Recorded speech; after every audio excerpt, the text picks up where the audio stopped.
Yay, I have a bunch of debt. Yay. I'm a big girl now, you guys. I have house troubles. Hello, oh my goodness, wow. You see it in the title. I bought a home. I bought myself a home. Miss Independent, I bought myself a home. This is an incredibly exciting video to film. This is something that I have dreamed of filming, dreamed of the day that I would one day get to film the I bought a home video. Because buying a home has been my biggest dream for a very long time now. It has been the thing that I've been working towards, the moment that I've been working towards, and I am so grateful to be here right now. And of course, I want to just start off by saying a huge thank you to all of you, because without each and every single one of you supporting me, I wouldn't be here. I wouldn't be where I am. I wouldn't have been able to afford to buy myself a home. It's really surreal getting here. It's been a long journey. I started hunting for a condo. Yes, I bought a condo. We'll get into why I picked a condo in a minute.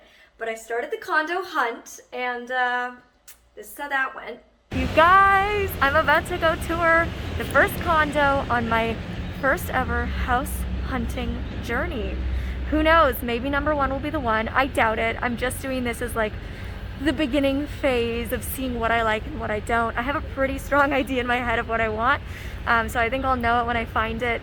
But number one, let's go. So yeah, going in, I was like, I'm not gonna buy this one. This is like my first day out looking. What did I do?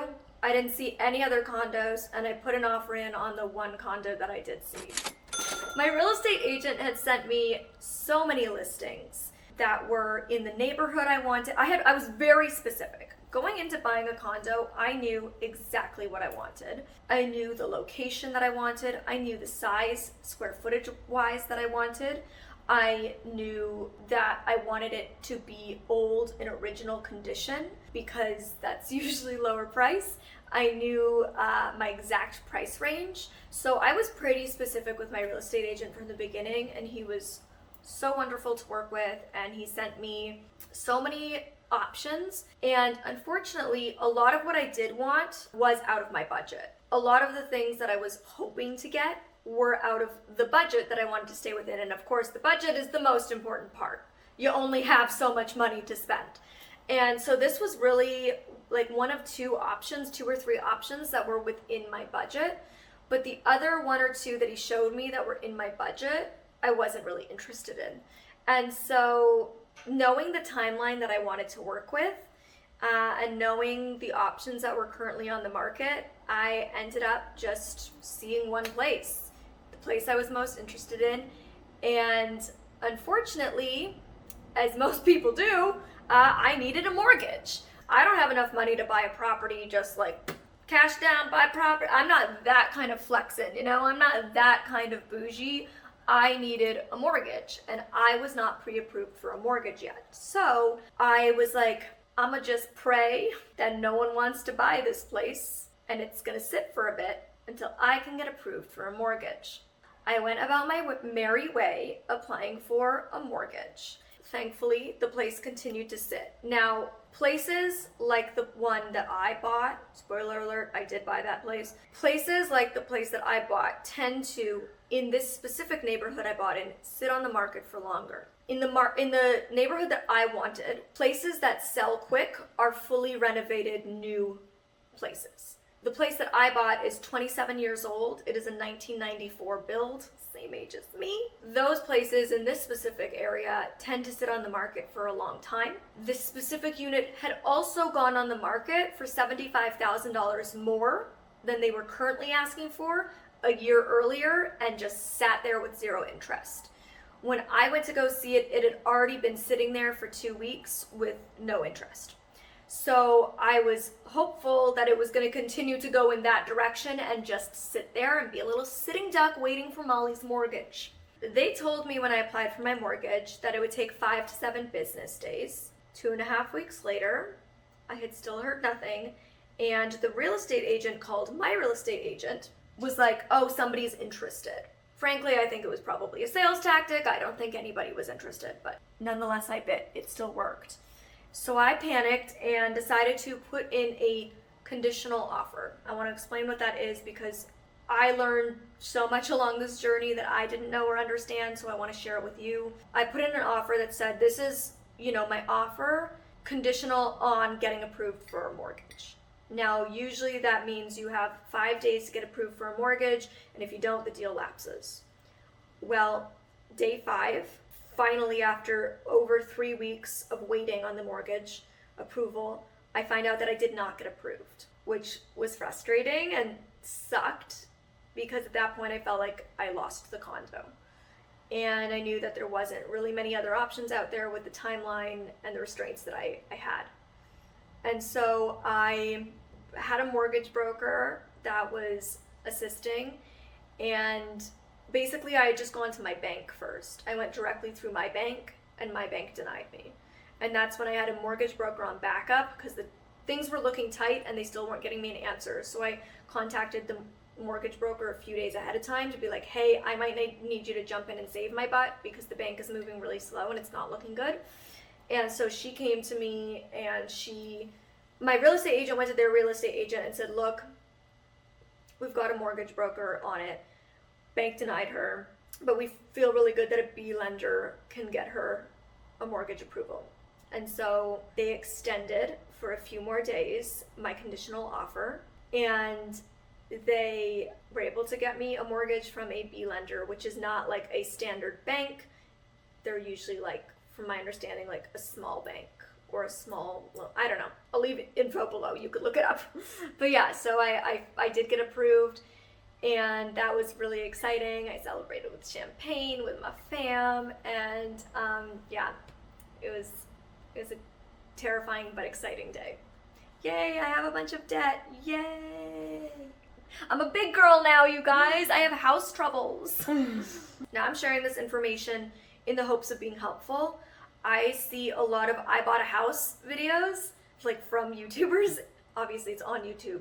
They're YouTubers. They're posting a video, whatever. I see a lot of these videos, and like in my mind, they just like bought a beautiful home in cash and like are living this like fabulous life of the rich and famous. And it was always really like disheartening to me. Like it was aspirational, but I never thought that I could do that, and it made me feel discouraged, and it made me think like, oh, I'm not gonna buy a place till I can buy it in cash. And like, girl, that like with the prices of houses nowadays, for the vast majority of us, that's never gonna happen. And so for me, it was like really disheartening just seeing these like perfect I bought a house videos where they just like toured these multi-million-dollar homes and like just seemed like sky was the limit for them. And that was, I knew, like far out of reach for me to have that, if ever. And so I want to share this to tell you that like, just like I assumed that's how it is for them, it probably isn't. They also probably have large mortgage payments that they're paying down every month. And even if they don't, you don't have to set yourself to that standard. It's okay to like need a mortgage. It's okay to like take a loan that you can, systematically pay back if that's what you need to do, and don't feel discouraged looking at these young people buying multi-million-dollar homes as their first home, or buying their quote dream home as their first home. Is this my dream home? No. Is this my forever home? Probably not. Is this my starter? Yes. And I'm very fortunate to be able to buy a starter condo at the age that I'm at. And I feel grateful. And so I just want to share like the journey that I went on to buy this property. The fact that most things that I wanted were out of my budget. The fact that I'm buying fully original in rundown condition because that's what I could afford. And it's actually cheaper for me to renovate to get the aesthetic that I want and the home that I want than it would have been to buy outright that aesthetic or a renovated space. And so I'm sharing this journey to just be transparent with you and say that like, it's okay if your first home isn't your dream home. It's actually more fun, because if you buy your dream home at 25, what the heck are you supposed to look forward to in the future, So I'm looking forward to the fact that my first home is a fixer-upper, that my first home is kind of small and has no outdoor space that I would have wanted. And, that's okay, because this is where I begin, and it's hopefully only up from here. And I'm just so grateful to have reached this point, and honestly, it's kind of emotional. Like, as exciting as this announcement is, it's also really emotional because growing up with the statistics of unemployment of the blind community, I was terrified that I would never reach this milestone. And my goal always in starting my business was to limit how much workplace discrimination I was going to have to face by being my own boss, to be able to be financially free and independent, which for me meant not relying on my parents, not relying on the government, and not relying on a partner. And there is no shame to anybody who does rely on others financially, but I wanted to try my best to afford a path for myself where I could be independent. I don't know that this will always be the case. I hope it will. I don't know. There might be a time in my life when I cannot financially support myself independently. That was my goal. And the fact that I've been able to reach it and buy a property is pretty incredible. And it was really scary for me to take on debt because, once again, I'm fortunate enough that never once in my 27 years have I had to take on debt. I have been at times very in the hole financially, very strapped and down to not very much, but I've never had to be in debt. And that is privilege, and I'm aware of that. Now, the reasons I've never had to take on debt is probably the biggest one. I never went to university or college, and I know that's something that amasses a lot of debt for people. So I never took student loans. I also grew up in Canada with socialized healthcare, so I've never had medical debt. Also a gift and a blessing. I don't drive a car, so I've never had to take out a car loan. I've never had a lease on a car, so that's another form of debt I've never had to take on.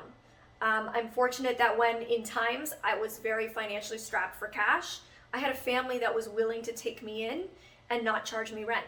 That's privilege. So I recognize Sorry, we've made a log of the months that you spent with us. Joking. And so I recognize I have a lot of privilege that has afforded me to be where I am today.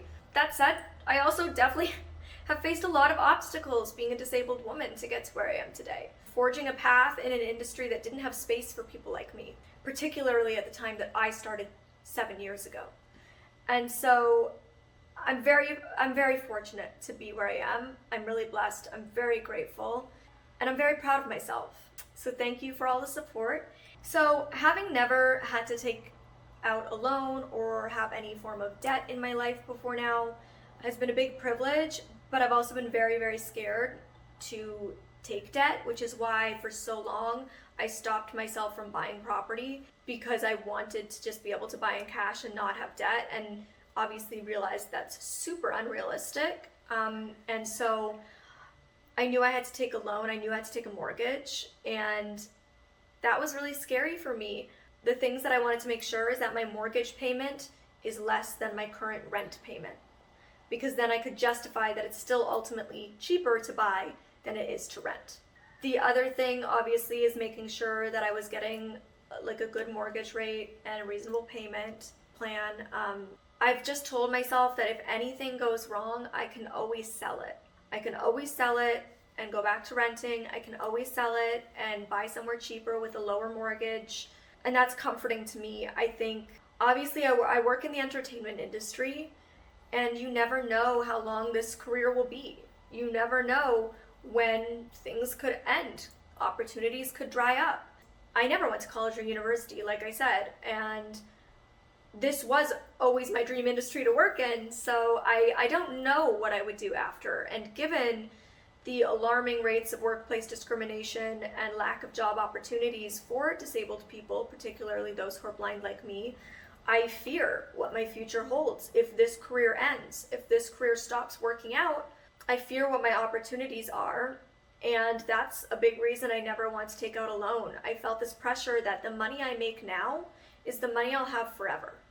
Like, I am working now to make the money that I will have to live off for the rest of my life. What I've always told myself.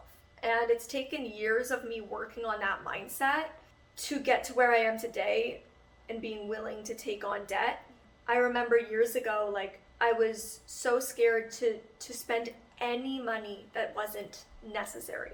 Obviously, I would spend money on rent, I would spend money on food, I would spend money on vet bills, all of the necessary things, but I was so scared to spend money And this was like after I started actually making a decent income. I was so scared to spend any of that money because I was like, what if it all stops and goes away and I never have another job again? My parents like really supported me and worked on me with it. My dad helps with my corporate accounting, and he would like have a call with me and say, this is how much you made, this is how much you spent, this is how much is in the bank every single month, to bring me some kind of comfort. And I really, really, really worked on it over the years, and allowing myself like to buy beautiful pieces of jewelry to celebrate milestones in my career, doing things like that. Those were really not just like nice moments for me to have this physical thing, but they were actually big moments for me in like believing in myself and trusting and not being so fearful of money and not like holding on to it so tight with this like scarcity fear that this is all I've got forevermore, and taking that pressure off myself. So now I just tell myself like, yes, I've taken on debt, it's gonna be okay. If I ever can't afford it anymore, if this dries up and goes away, I can sell the property, you know, like it's gonna be okay. That's kind of a lot of how I'm feeling about it, and I'm excited, I'm scared, I'm grateful, I'm nervous. I know that there is a lot of work ahead. As I said, this place is a fixer-upper. It's original condition. The only thing they've done is a bit of paint, and they redid the floors quite a while ago, not super recent or anything. And so I will be doing a full gut renovation, which means you guys have like 6 months of condo content coming your way. Obviously, I will be still sprinkling in all the usual content that I create, service dog stuff, blindness stuff, fashion stuff, story times, all the usual, but I will be doing a whole series around this condo renovation. So in the original kitchen, I could blast this wall out, which goes into the entryway, and then I could have an open concept space so it's not as closed off, which would be nice, and then just kind of rearrange everything and put an island across, so it would just kind of change the direction everything faces. The next video you will be seeing about this will be an empty before condo tour, seeing the empty condo pre-renovation to show you what we're working with, give you the full scope, and then I have so many other fun videos planned. My plan for this space is to build an entirely beautiful and accessible environment. And I'm really excited to show you how we can combine physical beauty, universal design, and accessibility for all. This is my first time doing this. I am not a professional. It's probably not going to be perfect. I know there's going to be lots of bumps on the road.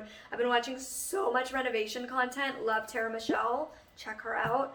And so many others that I've been watching, like the Austin Flipsters and oh my god, Nick Lewis. Like so much decor and renovation videos to learn as much as I can.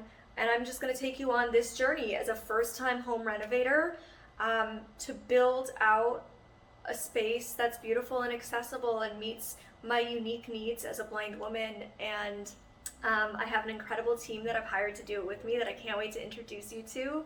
It is female run, which is important to me to highlight women in business, women in construction, women in design.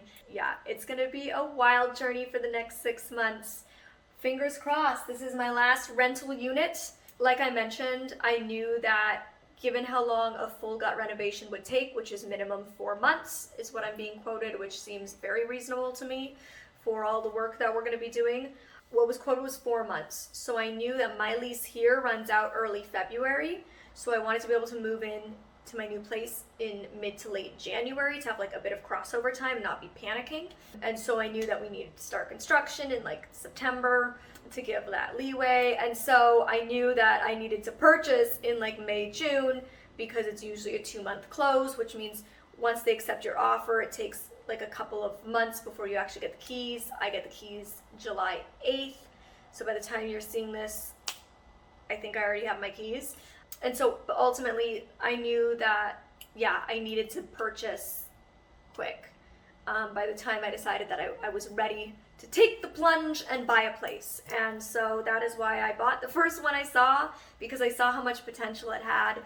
And I saw that it was going to meet my needs. It was in my price range. It was in my dream neighborhood. And so even though it didn't have all the things I wanted, like a private outdoor patio and whatnot, or like little balcony, it had so much potential, and it's my first place, so it doesn't have to be the dream. It doesn't have to hit all the nails on the head, as long as it hits a lot of them. And so yeah, I'm just really grateful, really excited to take you on this condo renovation accessible design journey with me. And if you're excited, then give this a thumbs up and hit that subscribe button. And yes, my condo is a condo, not a freestanding house. But I still say I bought a house because, like, I don't know, it's the same thing. Home, house, I bought a home. I bought a condo, and the reason I bought a condo is, well, there's a few. For me personally, I didn't want to live in the suburbs. And in the city, oftentimes condos are a more widely available option than freestanding houses. And the reason I wanted to live in a city is because I wanted to live somewhere that I had access to things. As a blind woman, I can't drive. I can't get on a bike and ride. I can't run to town. And so I wanted to be able to live as independently as I could. And living in a walkable neighborhood where I have access to Starbucks, to the gym, to my nail salon, to my hair salon, to the grocery store, to a park, that was important to me. And where I bought, I have access, easy, quick access to all of those things and so much more. And so that was one reason I wanted to live in a city, which meant buying a condo was the more realistic option. Another reason I bought a condo is because it's cheaper than a house. Budget. But yeah, also because for me, again, as a blind woman, particularly being in the public eye and having had some less than favorable experiences with overzealous followers, I wanted to be safe. And for me personally, I feel more safe being in a building filled with people and high security and key fobs that get you into every location and 24/7 security guards and security cameras and all the things that come with living in a condo that I don't have access to living in a house. Again, I can't afford to hire a security guard to patrol my property at night and stuff like that. So yeah, I feel safer being somewhere with lots of other people around. Also, it allows me to have a swimming pool and a gym that are not fancy. I live in an old building, or I bought in an old building. I don't live there yet. I bought in an old building, so they're nothing fancy, but I'm excited to have a pool and a gym right there, and that's something that I definitely couldn't afford to have or maintain at this time in my life. Also, I don't want to do yard work. I just don't.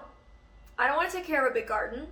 I would much rather, just have access to a beautiful park nearby, and that can be my backyard, instead of taking care of my own yard. Seems like a lot of stress, right? Yes.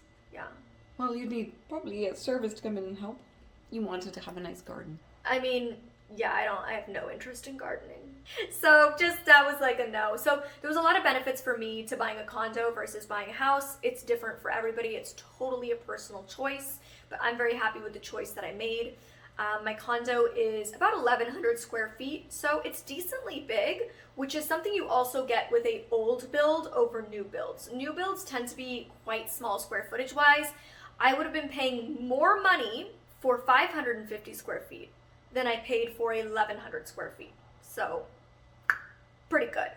Also, even factoring in how much money I would put into renovating the space to make it modern and updated, I still would basically break even to still saving money, and the property is still bigger. So all in all, it just made the most sense for me where I'm at. 27, eh? It's crazy. I told my parents from the time I was 16 that my goal was to buy a house at 27. Mm-hmm. Didn't I? And when Molly says she's going to do something, she does it. I have been saying since I was 16 years old, and I don't know why on earth I picked 27, but I just kept saying to my parents, I'm going to buy a house when I'm 27. I'm going to buy my first house. And I'm just, I did it. Put it out in the universe, guys. So proud. You got to put it out in the universe, and it'll come to you. Congrats. You too can have debt of your very own. You too can have monthly mortgage payments. Alright, this video was all over the place. Don't blame my editor, blame me. My mind is in a million different places right now, and I didn't write notes for myself, which was a big mistake. So I appreciate it if you got through this goop and stuck it out with me, and I really hope you're excited for all the home decor, renovation, condo content to come, and all my other content. If you want to see a video I made about a blind girl haul, all the things I bought because I'm blind, you can click over here. If you want to see me do suspension yoga as a blind girl, you can click over here, and I'll see you next time, guys. Love you. Bye.